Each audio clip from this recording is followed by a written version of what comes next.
Aresti no osó subir directamente al despacho de su primo, temiendo la resistencia de algún portero nuevo, y las idas y venidas y consultas de los empleados, antes de reconocerle y dejarle paso franco. Prefirió entrar en el entresuelo donde estaba el despacho de los buques de la casa, bajo la dirección de un antiguo amigo de la familia, el capitán Matías Siriondo.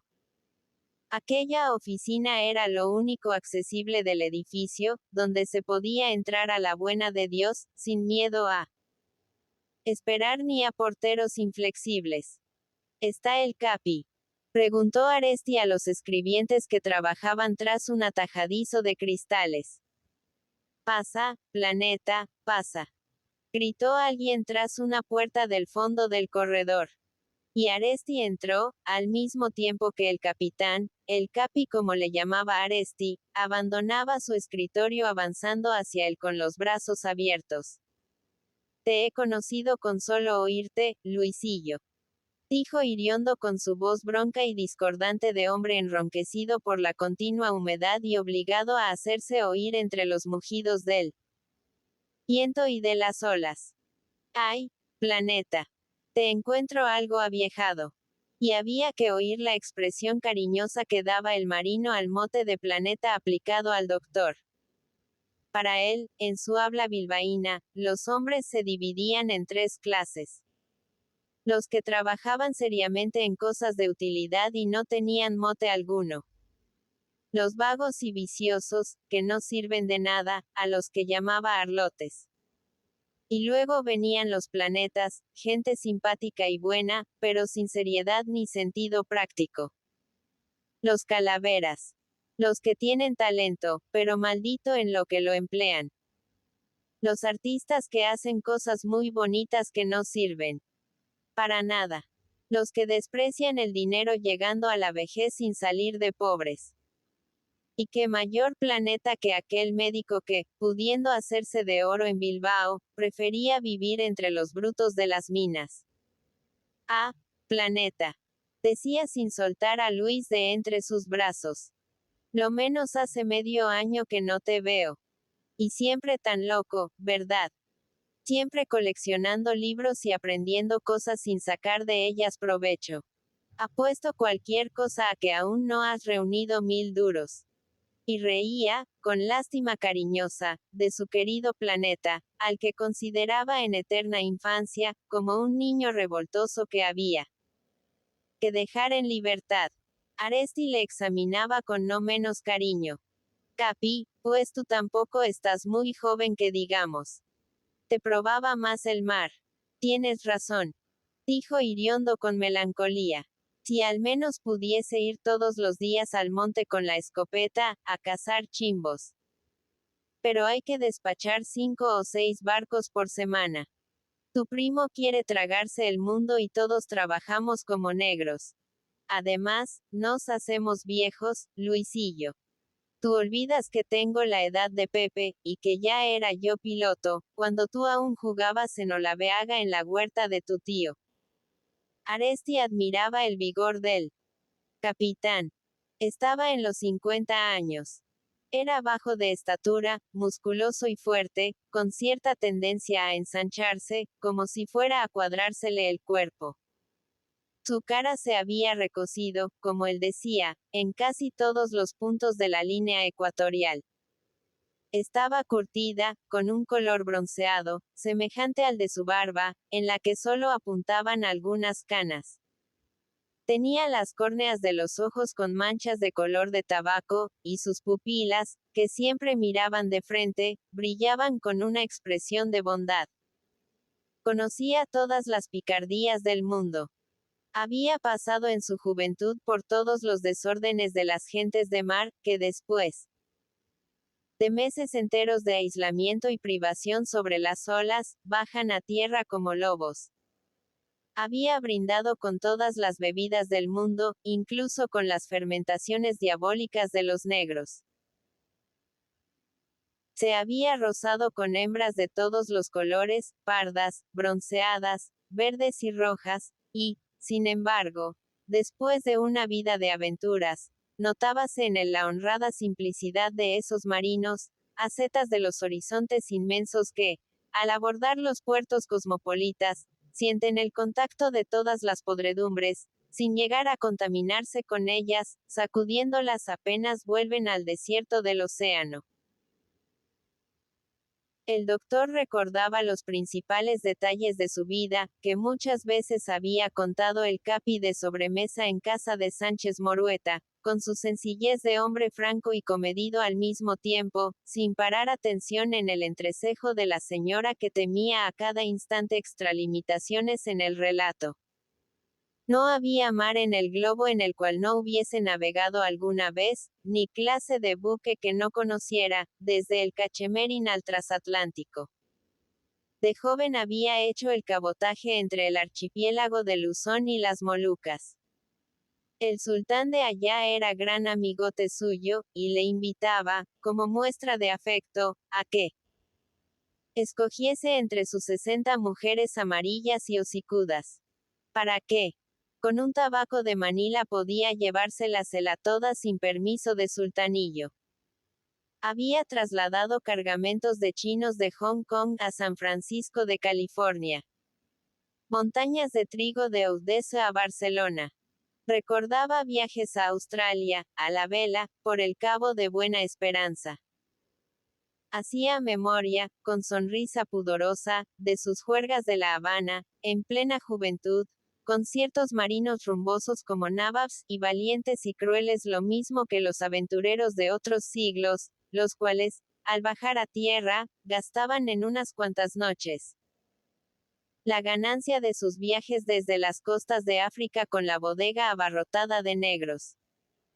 Al hablar, sentía la nostalgia del azul negruzco e intenso del océano, del verde luminoso y diáfano del mar de las Antillas, de la larga ondulación del Pacífico y las aguas plomizas y brumosas de los mares del norte. El Mediterráneo le inspiraba desprecio, con sus puertos como Alejandría y Nápoles, verdaderos pudrideros de todo el detritus de Europa. Desde Gibraltar a Suez. Decía, ladrones a la derecha y a la izquierda.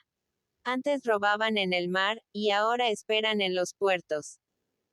Su amistad con Sánchez Morueta, que databa de la infancia, le había proporcionado un retiro en tierra. Era el inspector de los numerosos barcos de la casa. Y además, no cargaba un buque extranjero minerales de su principal que no lo despachase él, acumulando así una pequeña fortuna que le envidiaban sus antiguos compañeros de navegación.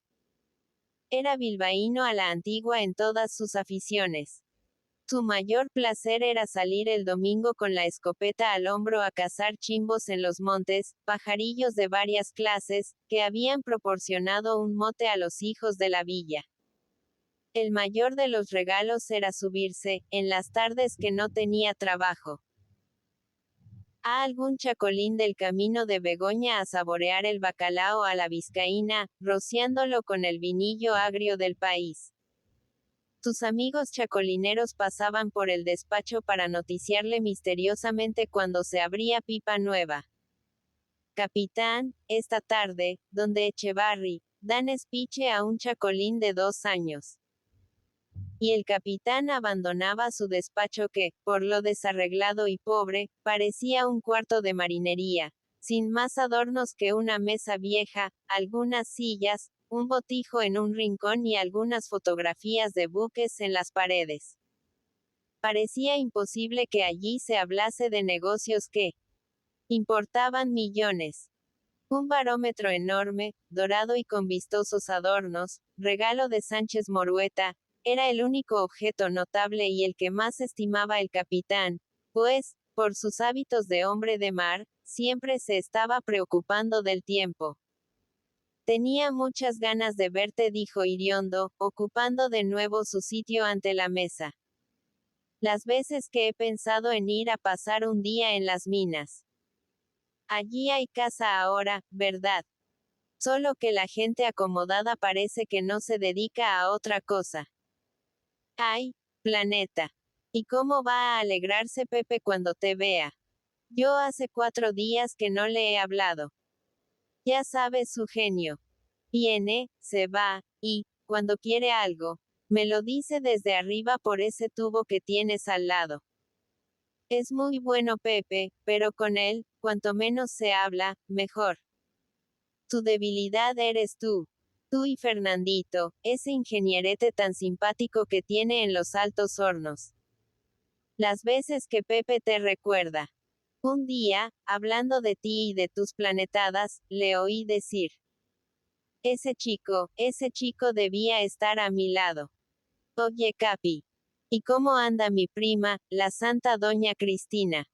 ¿Ha metido ya alguna comunidad de frailes en el Hotel de las Arenas? El capitán cesó de sonreír y por sus ojos cándidos pasó una sombra de inquietud. No podía disimular su turbación. No sé. La veo poco. Debe estar como siempre. Y añadió con repentina resolución. Mira, Luisillo. Cada uno que proceda como mejor le parezca. Yo a mis barcos, y fuera de ellos nada me importa. Tras esto, quedaron los dos en silencio, como si el recuerdo de la esposa de Sánchez Morueta hubiera hecho pasar entre ellos algo que helaba las palabras y cohibía el pensamiento. Aresti se levantó para subir al despacho de su primo. Por la escalera no, dijo el capitán. Sube por ahí. Es la escalerilla interior y llegarás más pronto. Hasta luego. Yo también soy de la Cuchipanda. Me ha invitado Pepe y nos llevará en su carruaje. Si estás falto de apetito, tienes tiempo para hacer coraje. Lo menos hasta las 2 no comeremos.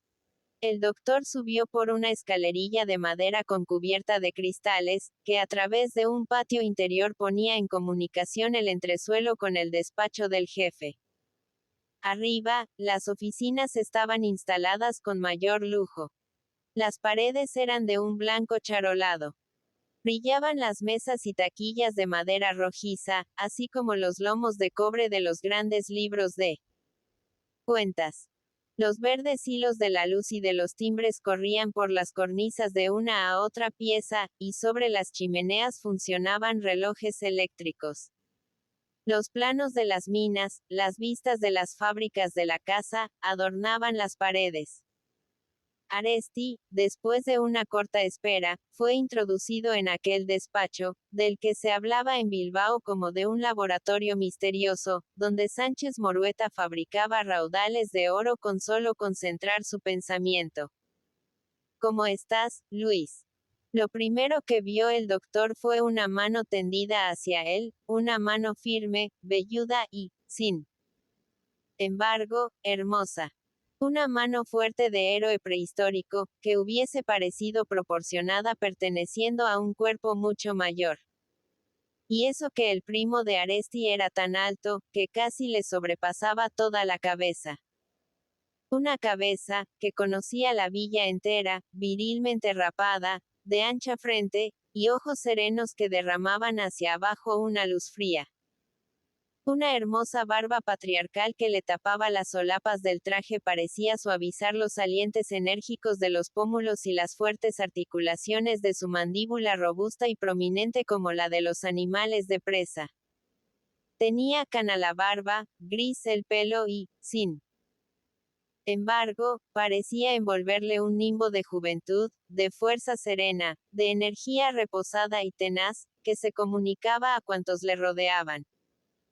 Era hermoso como los hombres primitivos que luchaban con la naturaleza hostil, con las fieras, con los semejantes, sin más auxilio que las energías del músculo y del pensamiento, y acababan por posesionarse del mundo. Aresti, recordando los dos alcides que con la porra en la mano, y al aire la soberbia musculatura dan guardia a los blasones de armas de la provincia, decía hablando de él. Mi primo se ha escapado del escudo de Vizcaya. Era sobrio en palabras, como todos los hombres que tienen el pensamiento y la acción en continuo uso. Conservó un instante la mano del doctor perdida en la suya, estrujándola con solo un ligero movimiento, y pasada esta efusión extraordinaria en él, volvióse hacia su secretario, que permanecía de pie junto a la mesa manejando papeles y hojas telegráficas. Siéntate, Luis. Dijo como si le diese una orden. Acabo enseguida. Y le volvió la espalda, olvidándolo, mientras el secretario sonreía servilmente al primo de su principal y le saludaba con varias reverencias. Aresti conocía de muchos años a aquel hombrecillo que había comenzado de escribiente en la casa y era ahora el empleado de confianza de Sánchez Morueta. El capitán le llamaba, el perro de doña Cristina, por la protección que le dispensaba la señora y la adhesión absoluta con que él le correspondía. Aresti despreciábale por las sonrisas con que saludaba su parentesco con el amo. Mientras el millonario leía los papeles, cambiando de vez en cuando alguna palabra con su secretario, el médico, hundido en un sillón, dejaba vagar su mirada por el despacho.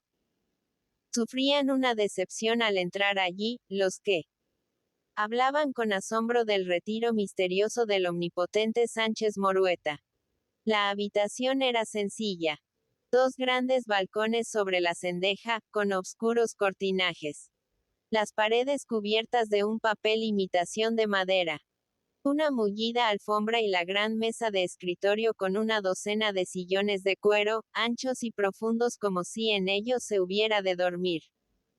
En un rincón, una caja de hierro. En otro una antigua arca vascongada con primitivos arabescos de talla, recuerdo arqueológico del país, y en las paredes, modelos en relieve de los principales vapores de la casa y una enorme fotografía del Goiseco Izarra. Estrella de la mañana, el yate de 3 mástiles y doble chimenea, que permanecía amarrado todo el año en la bahía de Axpe, como si Sánchez Morueta hubiese perdido su afición a los viajes. Sobre la chimenea se alineaban en escala de tamaños, fragmentos pulidos de rieles y piezas de fundición, muestras flamantes del acero fabricado en los altos hornos de la casa. Un pequeño estante contenía libros ingleses, anuarios comerciales, catálogos de navegación, memorias sobre minería y metalurgia. El único libro que estaba entre los papeles de la mesa de trabajo, dorado y con broches, cual un devocionario elegante, era el Yacht Register de más reciente publicación, como si el millonario encadenado por sus negocios, se consolase siguiendo con el pensamiento a los potentados de la tierra que más dichosos que él, podían vagar por los mares. El despacho tenía el mismo aspecto de sobriedad y robustez de su dueño. Todas las maderas eran de un rojo oscuro, con ese brillo sólido y discreto que solo se encuentra en las cámaras de los grandes buques. Aresti resumía la impresión en pocas palabras. Allí todo olía a inglés. Hasta el traje del amo. Al concentrar la atención en su primo, volvía a admirar sus manos. Aquellas manos únicas, que parecían dotadas de vida y pensamiento aparte. Que iban instintivamente, entre el montón de papeles, en línea recta y sin vacilación hacia aquello que deseaba la voluntad. Eran como animales independientes puestos al servicio del cuerpo, pero con fuerza propia para vivir por sí solas. Aresti las admiraba con cierto respeto supersticioso. Donde ellas estuvieran, el dinero y el poder se entregarían vencidos, anonadados. Nada podía resistir a aquellas hermosas garras de bestia luchadora e inteligente. El movimiento de la sangre en sus venas de grueso relieve, parecía el latido de un pensamiento oculto. Las poderosas arpas acabaron por amontonar con solo un movimiento todos los papeles, dando la tarea por terminada, y los ojos grises del grande hombre indicaron al secretario con fría mirada que podía retirarse a la habitación inmediata donde tenía su despacho. Una pieza con grandes estantes cargados de carpetas verdes y algunos ejemplares raros de mineral bajo campanas de vidrio. Don José, un momento. Dijo el hombrecillo. Me permito recordar a usted el encargo de doña Cristina, ya que está aquí el señor doctor. Y como Sánchez Morueta pareciera no acordarse, el secretario se inclinó hacia él, murmurando algunas palabras. El millonario dudó algunos momentos mirando a su primo. Es un favor que te pide Cristina, dijo con alguna vacilación. Al saber que venías hoy, me encargó que subieses un momento a Begoña para ver a don Tomás, ese cura viejo que algunas veces nos visita. Y como creyese ver en la cara del doctor un gesto de disgusto, se apresuró a añadir. Anda, Luis. Hazme ese favor. Piensa que son mis días y que hay que tener contentas a las señoras. Mi mujer y mi hija se alegrarán mucho. Es una visita corta. El pobre, según parece, está desahuciado de todos. ¿Qué te cuesta darlas gusto? En su mirada y su acento había tal tono de súplica, que Aresti aceptó mudamente, adivinando que con ello aliviaba de un gran peso a su poderoso primo. Aquel hombre envidiado por todos, el hijo favorito de la fortuna, como él lo llamaba, tenía sus disgustos dentro del hogar. Goicoechea te acompañará, dijo señalando a su secretario. Toma abajo mi carruaje, y, mientras vuelves, terminaré mi tarea. Hasta luego, Luis.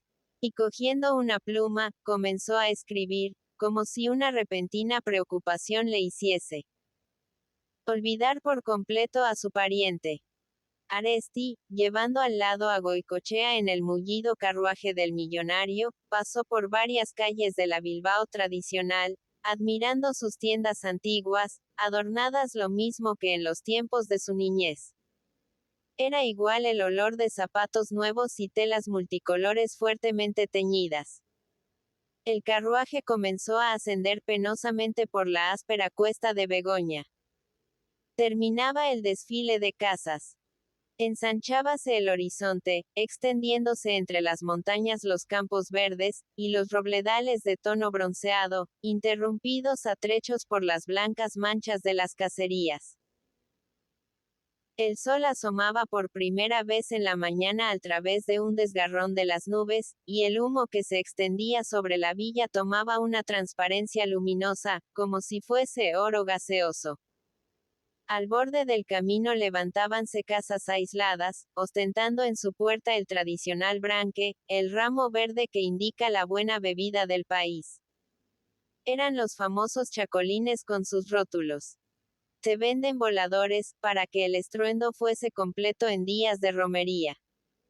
Goicoechea, que no era hombre silencioso y creía faltar al respeto al primo de su principal permaneciendo callado, hablaba de aquellos lugares con cierto entusiasmo. Me gusta pasar por aquí, señor doctor, porque recuerdo mi juventud. Los famosos días del sitio. Usted sería muy niño entonces, y ya no se acordará. Animado por la mirada interrogante del doctor, siguió hablando. ¿Ve usted dónde hemos dejado la cárcel? Pues poco más o menos ahí estaba la línea entre sitiados y sitiadores. Nos fusilábamos de cerca, viéndonos las caras, y por las noches charlaban amigablemente los centinelas de una y otra parte. Cambiaban cigarros y se ofrecían lumbre. Para matarse sí era preciso al amanecer. Usted sería de los auxiliares, como mi primo Pepe, dijo Aresti. De los que defendían la villa. Goicoechea dio un respingo en su asiento, pero enseguida recobró su aspecto plácido y contestó con humilde sonrisa. Ya, no señor. Yo estaba con los otros. Era sargento en un tercio vizcaíno y llevaba la contabilidad. Cosas de muchachos, don Luis. Calaveradas. Entonces tenía uno la cabeza ligera y aún no habían llegado los 8 hijos que ahora me devoran. Y como si tuviera interés en que el doctor conociese exactamente sus creencias, siguió hablando. Por supuesto, que ahora me río de aquellas locuras. Y pensar que en Somorrostro casi me entierran por culpa de una bala perdida. Ahora ya no soy carlista, y como yo, la mayoría de los que entonces expusimos la pelleja. Pues, ¿qué son ustedes? ¿Qué hemos de ser, don Luis? No lo sabe usted. Nacionalistas. Vizcaitarras. Partidarios de que el señorío de Vizcaya vuelva a ser lo que fue, con sus fueros benditos y mucha religión, pero mucha. Quienes han traído a este país la mala peste de la libertad y todas sus impiedades. La gente del otro lado del Ebro, los maquetos. Y don Carlos no es más que un maqueto, tan liberal como los que hoy reinan, y además tiene los escándalos de su vida impropia de un católico. Lo que yo digo, don Luis. Quédese la Maquetania con su gente sin religión y sin virtud y deje libre a la honrada y noble Vizcaya. Con B alta E. Con B alta, y con K, pues la gente de España para robarnos en todo, hasta mete mano en nuestro nombre escribiéndolo de distinta manera. Y con el índice trazaba en el espacio grandes Bs para que constase una vez más su protesta ortográfica. El carruaje rodaba por los altos de Begoña. Dormía el camino en medio de una paz monacal. A un lado y a otro alzábanse grandes edificios de reciente construcción. Eran conventos ocupados por frailes de órdenes antiguas y religiosas de modernas fundaciones. La piedad de las señoras ricas de la villa había levantado aquellos palacios. Allí iba a parar una parte no pequeña de las ganancias de las minas. La limosna cuantiosa, y los legados testamentarios cubrían de conventos o iglesias aquella parte del monte Artagán.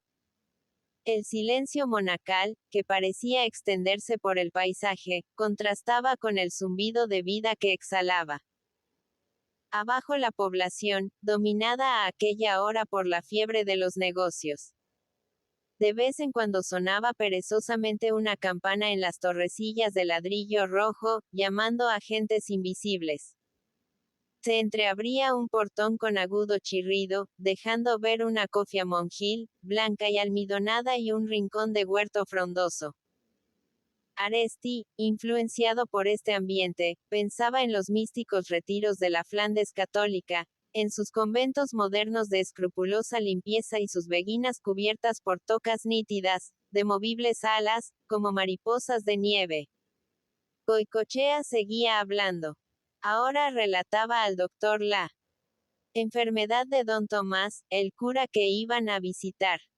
Un santo varón, que en otros tiempos confesaba a la de Sánchez Morueta y que pronto moriría como un justo si la Virgen no le salvaba con un milagro. El carruaje paró ante la iglesia de la imagen famosa, atravesando la Plaza de la República. La República de Begoña, que aún conservaba esta denominación de los tiempos forales. Aresti, guiado por su acompañante, entró en la casa del cura para ver a este, inmóvil en un sillón, desalentado y tembloroso ante la proximidad de la muerte.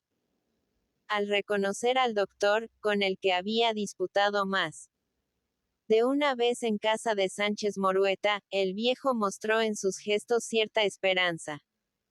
A ver si podía salvarlo con aquella ciencia que había ensalzado tantas veces al discutir con él. No podía dormir, no podía acostarse. Se ahogaba. Aresti conoció a primera vista la gravedad de su dolencia. Tenía enfermo el corazón, el órgano rebelde a todo reparo. Por más que intentó animar al enfermo con palabras alegres, el viejo, con su astucia aguzada por el miedo, adivinó la ineficacia del remedio, entre aquellos planes de curación que Aresti le proponía por decir algo. Lo mismo que los otros. Gimió. ¡Ay Virgen de Begoña! Virgen de Begoña. El acento desesperado con que llamaba a la Virgen, revelaba el egoísmo de la vida, agarrándose a la última esperanza, implorando un milagro, con la ilusión de que, en favor suyo, se rompiesen y trastornasen todas las leyes de la existencia. Al verse de nuevo en la plaza, Goicoechea miró al templo y se descubrió como si le pesara volver a la villa sin saludar a la imagen. Podíamos entrar un momento, ¿no le parece, don Luis? Nos queda tiempo de sobra. Usted, indudablemente, no habrá visto a la Virgen desde que le coronaron como señora de Vizcaya.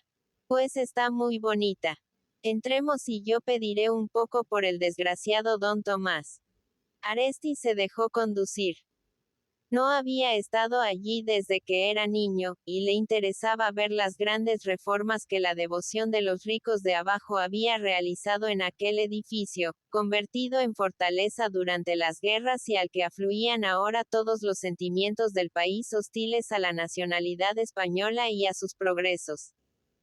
Pasaron bajo unas arcadas adosadas al templo. El paseo cubierto de todas las iglesias vascas, donde en otros tiempos se reunía el vecindario, amparado de la lluvia, para tratar los asuntos públicos después de la misa. Por algo, la mayoría de los pueblos vizcaínos tomaron el título de anteiglesias, en época de fueros. Entraron por una puerta lateral, y mientras Goicoechea marchaba hacia el altar mayor, dejándose caer de rodillas ante la Virgen con devoción compungida, Aresti paseó por el templo, examinándolo. Los reclinatorios, los bancos y los altares, llamaron inmediatamente su atención. Eran piezas de esa ebanistería parisien del barrio de San Sulpicio, puesta al servicio de los fieles, que arregla oratorios para las señoras elegantes con el mismo refinamiento con que sus compañeros de oficio adornan un dormitorio o un boudoir. El gusto artístico del jesuitismo contrastaba con la arquitectura del templo, de un gótico sobrio, con grandes sillares sin adorno alguno. De las pilastras pendían, como banderas de victoria, los estandartes de las diversas peregrinaciones, y cubrían las paredes lápidas conmemorativas en vascuence y algunos cuadros horribles, inmortalizando la coronación de la Virgen. Al médico le interesaban más los votos que se extendían por la pared, a la altura de sus ojos, cuadritos de una pintura cándida y grosera, representando olas alborotadas, barcos próximos a zozobrar con los palos rotos, y descendiendo de entre los nubarrones sobre el casco desmantelado, un rayo semejante a una lombriz roja. Provocaban la risa como obras de arte, pero Aresti los miraba con respeto, viendo en ellos el recuerdo de un drama vivido por muchos centenares de hombres. Eran votos de la gente de mar, muestras de agradecimiento de tripulaciones vizcaínas, por haberlas salvado la imagen de Begoña de espantosas tempestades. Los cuadros más antiguos y borrosos representaban bergantines y fragatas con las velas rotas, encabritándose sobre las olas, flotando entre estas algún mástil roto. Los más modernos eran vapores espantosamente ladeados por el empuje del mar, con la cubierta barrida por el agua. Y Aresti pensaba en la pobreza humana que resurge siempre ante las catástrofes ciegas de la naturaleza. En la fe que siente el hombre por lo maravilloso apenas ve en peligro su existencia.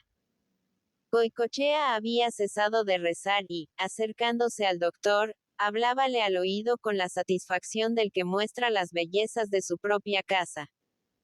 Mírela usted, decía señalando a la imagen. Qué hermosa es, y qué bien le sienta la corona. Aresti miraba la imagen, él. Fetiche Vizcaitarra, como decía él en sus cenas con los amigos de Gallarta, y la encontraba grotescamente fea, como todas las imágenes españolas que son famosas y hacen milagros. La cabecita de bebé parecía abrumada por una alta corona, inflada como un globo. Hasta sus pies descendía, como un miriñaque, el manto cubierto de toda clase de piedras preciosas. Los diamantes, perlas y esmeraldas arrojadas a manos llenas por la devoción, como si el brillo pudiese aumentar la hermosura de la imagen, esparcíanse también sobre el pequeñuelo que la Virgen mostraba entre sus manos. ¡Cuántas joyas murmuraba con entusiasmo Goicoechea. Esto solo se ve en este país. Aquí hay religión y riqueza. El doctor pensaba involuntariamente en el sucio y doliente rebaño de las minas, calculando en cuánto habría contribuido su miseria a aquellos regalos inútiles, colocados por la fe y la ostentación de unos pocos, sobre un madero tallado. Si usted hubiese visto el acto de la coronación. Continuó la voz de Goicoechea con sordina. Aún me estremezco de entusiasmo recordándolo. Fue cosa de llorar. 14 obispos asistieron y hubo 15 días de peregrinación de Bilbao y los pueblos. Vizcaya entera pasó por aquí. Peregrinación de señoras, peregrinación de criadas de servir, peregrinación de obreros. Las anteiglesias en masa con sus párrocos al frente, y sermones al aire libre de religiosos de todas las órdenes, y de padres jesuitas. Pero sermones buenos de veras, en vascuence. Diciendo lo que significaba la coronación de la Virgen como señora de Vizcaya. Fíjese usted bien, señora. Vizcaya solo ha tenido señores. Hasta Dios es para nosotros Jaungoicoa, o sea, señor de arriba. Eso de reyes y reinas es cosa de los maquetos. Desde el día de la coronación de la señora. Que moralmente hemos arreglado nuestras cuentas con los que viven del Ebro para allá, separándonos para siempre. La cosa fue conmovedora. Como organizada por los principales del partido. Pero vámonos, que aquí molestamos hablando. Goicoechea salió del templo huyendo de las miradas que le lanzaban dos aldeanas viejas arrodilladas ante la Virgen. En el porche de la iglesia continuó dando expansión a su entusiasmo. ¿Y ha visto usted cuántos milagros? ¿No le enternece eso? Sí, dijo Aresti con gravedad. A mí me conmueve.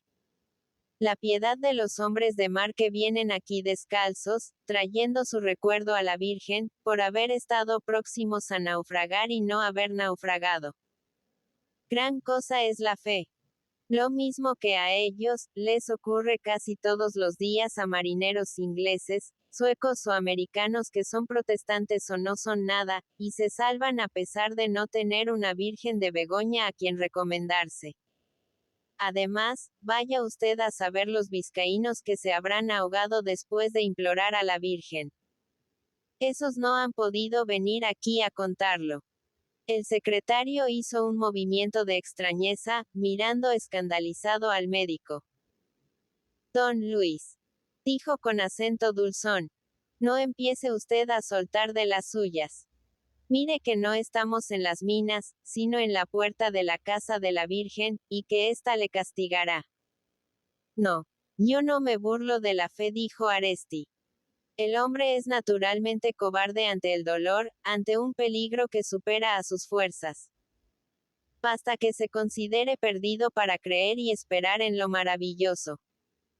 Me acuerdo de Mr. Peterson, un ingeniero inglés empleado en las minas, un protestante muy ilustrado y fervoroso que no perdía ocasión de burlarse de la idolatría de los católicos y de su culto a las imágenes.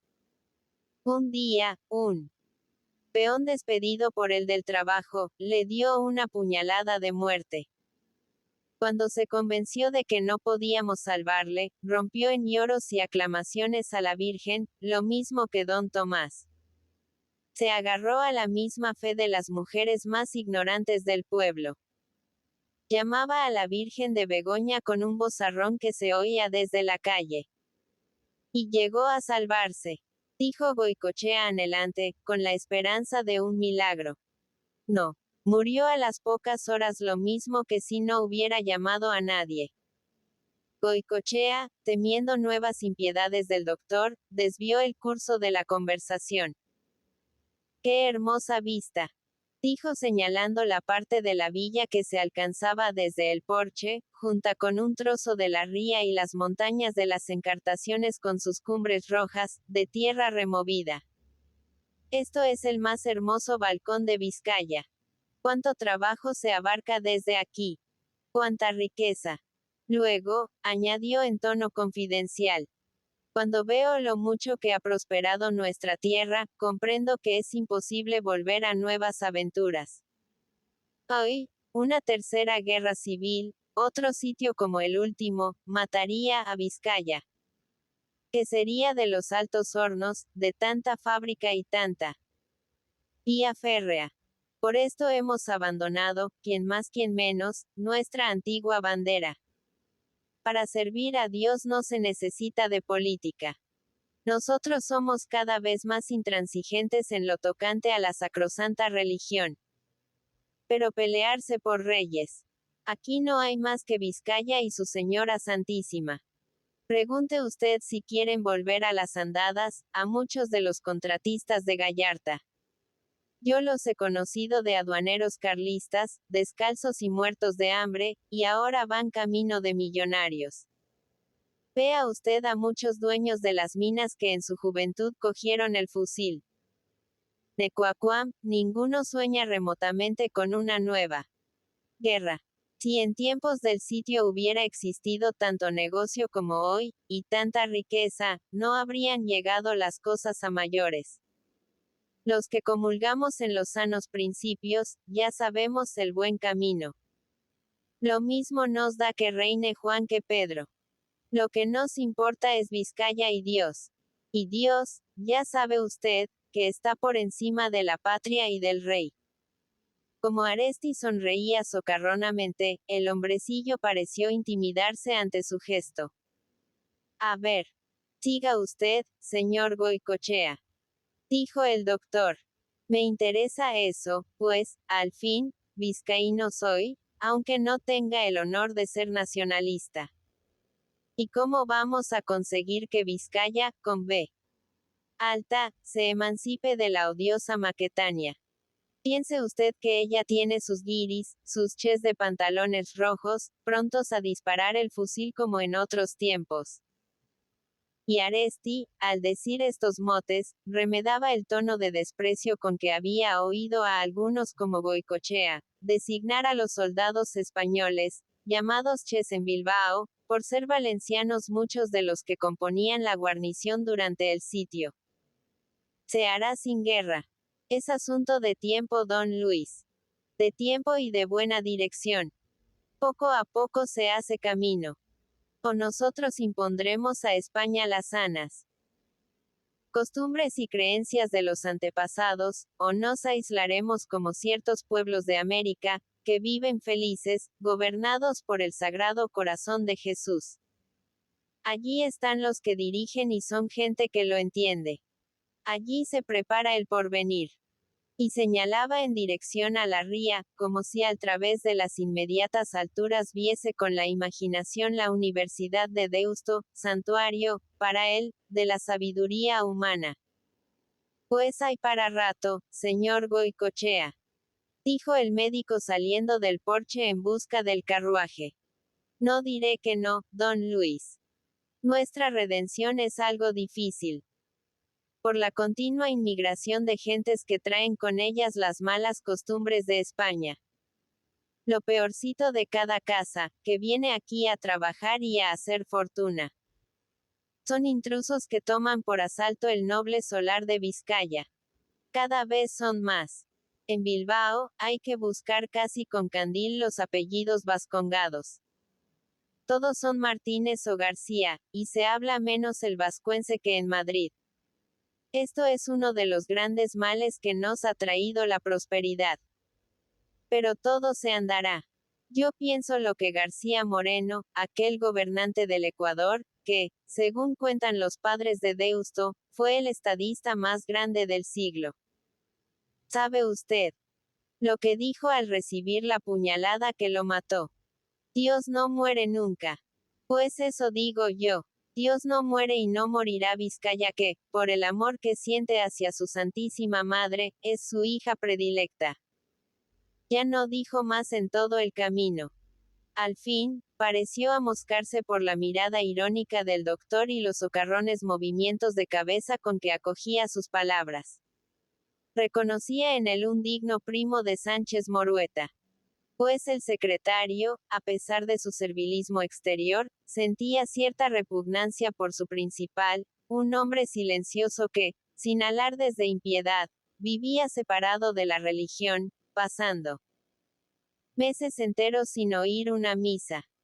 Él conocía los hondos disgustos que esta conducta proporcionaba a la buena doña Cristina, la cual, solo valiéndose de la influencia que ejercía su hija sobre el padre, podía conseguir que éste las acompañase alguna vez a la iglesia. qué hombres los dos. Imposible parecía que fuesen de la tierra vasca, patria de tantos santos. A las 2 de la tarde se vio Aresti de nuevo en el coche, camino de las Arenas con su primo y el capitán Iriondo. Goicoechea, invitado también a la comida de familia, había salido antes en el tranvía. Tú no descansas, decía él, médico a su primo. Todos los días las Arenas a Bilbao. Todos los días. Cuando edifiqué el hotel, creí que me quedaría meses enteros mirando el mar sin ocuparme de los negocios. Pero por las mañanas voy de un lado a otro, sin saber qué hacer y acabo por mandar que enganchen. Por las tardes es diferente. Paso tranquilo las horas en el jardín, oyendo a Pepita que toca el piano.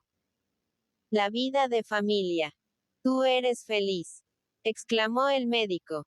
Su primo le miró con ojos interrogantes, como si encontrase en sus palabras cierta ironía. Sí, la vida de familia, dijo. Es la que más me gusta. Lástima que en este Bilbao no pueda uno gozarla a sus anchas, libre de influencias extrañas. Tú bien lo sabes, Luis. Y calló, mientras el médico quedaba también silencioso y cabizbajo, como sumido en penosas reflexiones. Pasaban ante la ventanilla del carruaje los hoteles vistosos del campo del Volantín, donde se albergaba la aristocracia de la villa. Después las verjas y escalinatas de la Universidad de Deusto. Mientras por el lado opuesto desarrollaba la ría sus revueltas entre los descargaderos y los barcos anclados. Aresti veía ahora en sentido inverso y desde la orilla opuesta el paisaje que había admirado por la mañana en el tren. Al pasar el carruaje por Olaveaga, los tres hombres rompieron su mutismo, animándose con repentina alegría. Aquella era su patria. Allí habían nacido los tres. Y Aresti, evocando de un golpe todo el pasado, hacía preguntas a sus compañeros, recordándoles los incidentes de la juventud. Aún veía, como si lo tuviera ante sus ojos, al señor Juan Sánchez, el padre de Sánchez Morueta, el patriarca de la familia, el iniciador obscuro de la presente prosperidad, el que de un tirón los despegó a todos del bajo fondo social en que habían nacido. No era del país.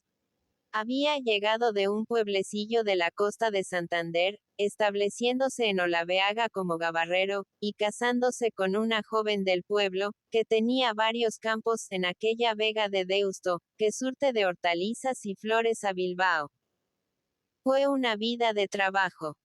La mujer a la huerta y él a la ría, que era entonces tan peligrosa como el mar, con sus aguaduchos o avenidas que la convertían en torrente y sus revueltas y bajos que hacían zozobrar las embarcaciones. Los buques se quedaban en el Abra y las gabarras subían hasta la villa los cargamentos de bacalao y de maderas, necesitando, para esta conducción, de hombres expertos. Ir de Bilbao a Portugalete era entonces un viaje que solo osaban emprender los atrevidos, tomando pasaje en las barcas que se llamaban carrozas. La góndola del consulado, del famoso Tribunal de Comercio, era la única embarcación que surcaba la ría con frecuencia. Los gabarreros, intermediarios obligados de todo comercio, prosperaban rápidamente, y Olaveaga era el pueblo más rico del Nervión. El señor Juan servía a las casas más importantes, por la confianza que inspiraba su pericia. Jamás había averiado los géneros con un mal tropiezo en los innumerables bajos de la ría o en la vuelta de la Salve. Conocía las aguas palmo a palmo, y siempre que había que hacer el salvamento de alguna gabarra perdida, le llamaban a él. Así fue reuniendo una fortuna para su hijo único, que andando el tiempo había de ser el famoso Sánchez Morueta. En aquella época, el futuro millonario iba todas las mañanas al Instituto de Bilbao, a estudiar náutica, pues su padre le quería marino, pero de los de altura, para navegar y comerciar en grande, a través de todos los mares, como él lo hacía en la ría. El honrado gabarrero, satisfecho de su suerte, dueño de muchos de los lanchones que surcaban el Nervión, seguro ya del porvenir con lo que llevaba ahorrado, compartía su cariño entre su hijo Pepe y un sobrino mucho menor, que no era otro que Aresti, hijo de una hermana de su mujer. Las dos hembras de aquella familia de hortelanos, se habían unido con hombres de mar. Pero la casada con el gabarrero, tuvo más suerte que su hermana menor, que se enamoró de Chomín Aresti, un mocetón de la matrícula de Bermeo, que navegaba por el Cantábrico como patrón de balandros de cabotaje, siempre expuesto a perecer en un día de galerna. A los 8 años de casados, ocurrió la catástrofe. Chomín se ahogó en un naufragio, y la viuda, llevando en brazos al futuro doctor Aresti, que entonces tenía 6 años y se miraba con asombro el negro trajecito, lloró desesperadamente por todos los rincones de la casa de su hermana. No te apures, mujer, decía el señor Juan. Otras están peor que tú, que tienes a tu hermana y me tienes a mí. No morirás de hambre, ya que según parece, voy para rico. Si el rapaz no tiene padre, aquí estoy yo, que rabio, porque la mía solo me ha dado un chico. Y así era. El gabarrero hubiera deseado que su mujer fuese dándole hijos, conforme prosperaba la casa.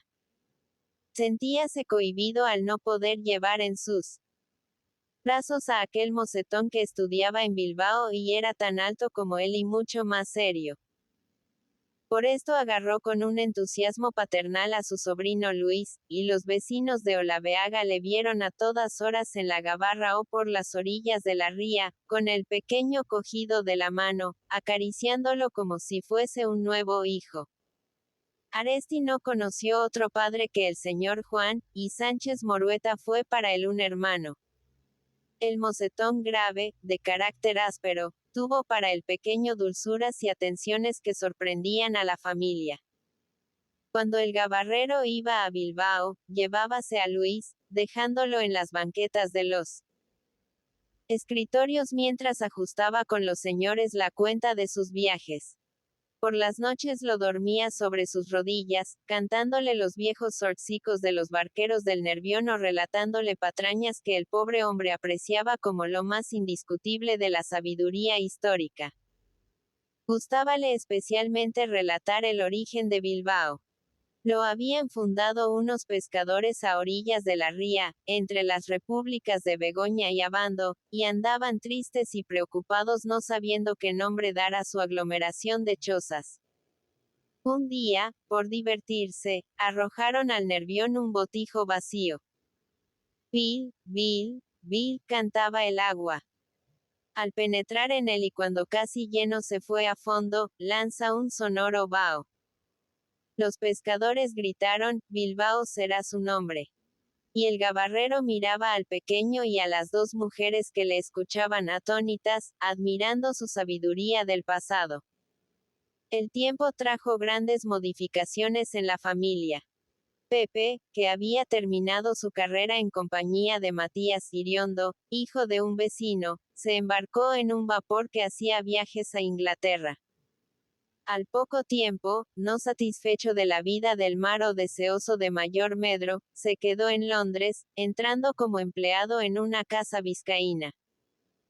Su madre murió de repente. La encontraron tendida de bruces, sobre un surco de aquella tierra gredosa que cultivaba desde la niñez, y que su marido no podía hacerla abandonar. Había querido, al irse del mundo, morir abrazada a aquellas hortalizas que todas las mañanas llevaba al mercado de Bilbao, con avaricia de aldeana. El señor Juan se sintió más unido a su cuñada y su sobrino. El hijo escribía de tarde en tarde.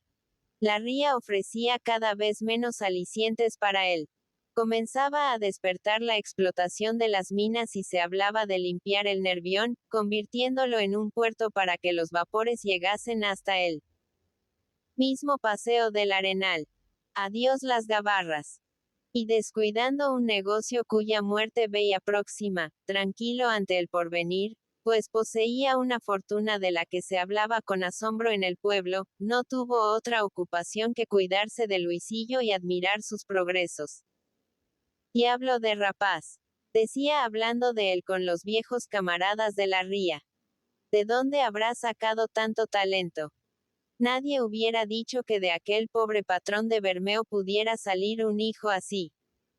Y el gabarrero temblaba de emoción, saltándole las lágrimas, cuando le hablaban en la villa de su sobrino y de los satisfechos que tenía a los señores del instituto. Llegó el momento de que Aresti, a los 14 años, escogiera una carrera y el viejo consultó su voluntad. A ver qué quería hacer, con franqueza. Allí estaba el tío Juan con la bolsa abierta para costearle la carrera que más le gustase. Aunque quisiera ser sumo pontífice. Marino no, ya había bastante con uno en la familia. Médico. Quería ser médico. Algo más grande y de mayor brillo había soñado el gabarrero, sin saber ciertamente lo que era. Pero, en fin, vaya por la medicina. Y como puesto a hacer las cosas había que hacerlas bien, le enviaría a estudiar a Madrid. No reparaba en gasto. Más o menos. Para eso había trabajado él, y algo le cosquilleaba la vanidad, la idea de que, con el tiempo, toda Olaveaga, los descendientes de los que le habían conocido descalzo y despechugado, remando en la ría, entregarían las vidas a su sobrino, viéndolo llegar como una esperanza y llamándolo a todas horas, señor doctor.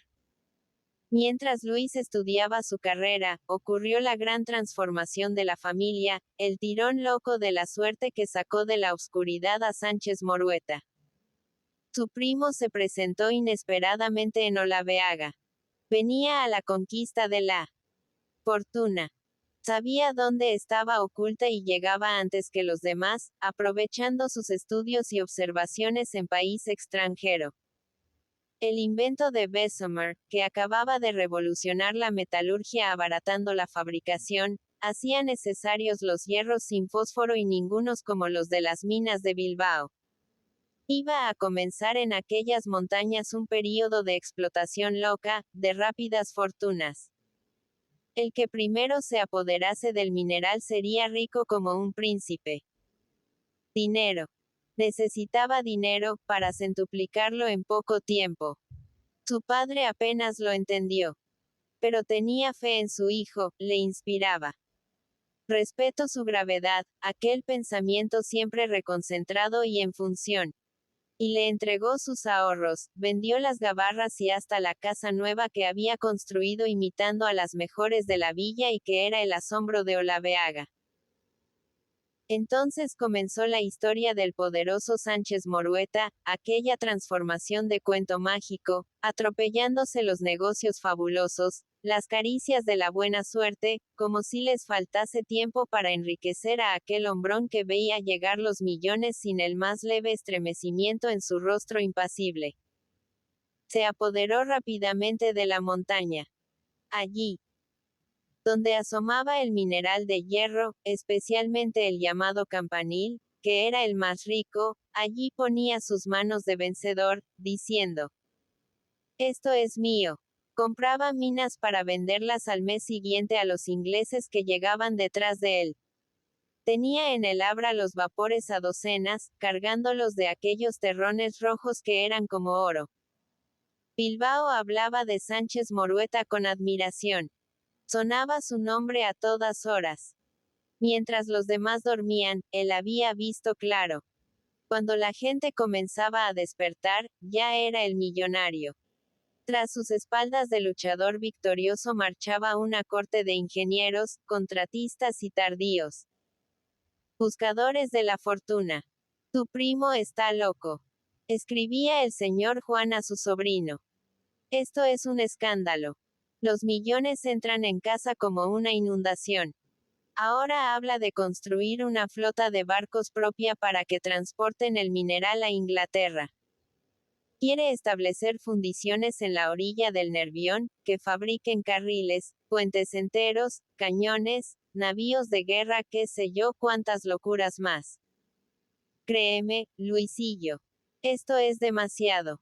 No puede durar. Y hablaba con asombro de su nueva existencia. Él y la madre de Luis vivían con el grande hombre, en una casa muy hermosa de Bilbao, con un batallón de empleados, sirvientes y parásitos. Una vida de abundancia y de movimiento que hacía pensar melancólicamente a los dos viejos en sus huertecitas de Olaveaga, tan tranquilas y risueñas, al abrigo de los montes, con la ría enfrente como un espejo en los días de sol.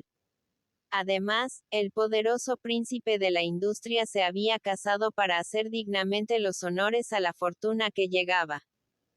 Su mujer era una señorita de Durango. Y el antiguo gabarrero, recalcaba con respeto y temor la calidad social de su nuera, una parienta de los principales que Sánchez Morueta había tenido en Londres. Tú,